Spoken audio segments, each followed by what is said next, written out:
আসসালামু আলাইকুম। আশা করি সবাই ভালো আছো। আজ তোমাদের জন্য একটি মজাদার ও চটপটা রেসিপি নিয়ে এসেছি। রেসিপিটি হচ্ছে আলু পাপড়ি চাট। চলো রেসিপিটি দেখে নিই।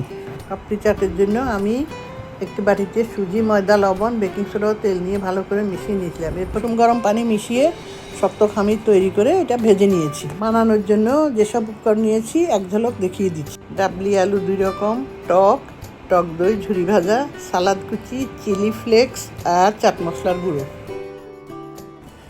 এখন পাপড়ি চাটটা সাজিয়ে নিচ্ছি।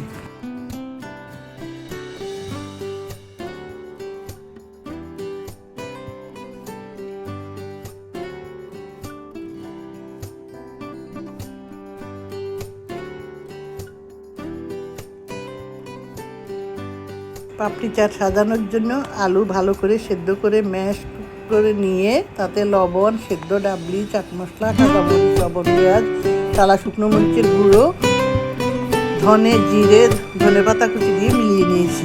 এখন পাপড়ি চাটের সাথে মেলাচ্ছি।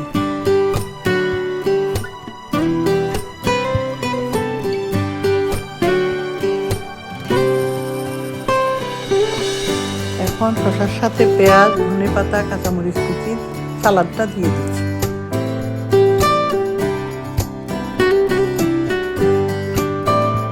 এরপর ভেজে রাখা চিলি ফ্লেক্স ও চাট মশলাটা দিয়ে দিচ্ছি।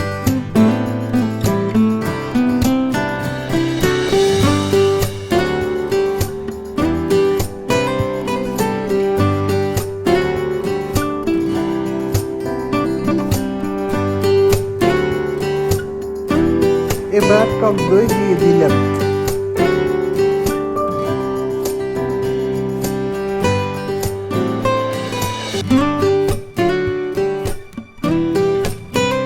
তেঁতুলের 2 রকমের টক দিয়ে দিচ্ছি, একটি মিষ্টি স্বাদের আর একটা টক স্বাদের। সবশেষে ঝুরি ভাজা দিয়ে পাপড়ি চাটের সাজানোটা শেষ করলাম। মাশাআল্লাহ, খেতে খুবই মজা হয়েছে। অবশ্যই রেসিপিটি ট্রাই করবে।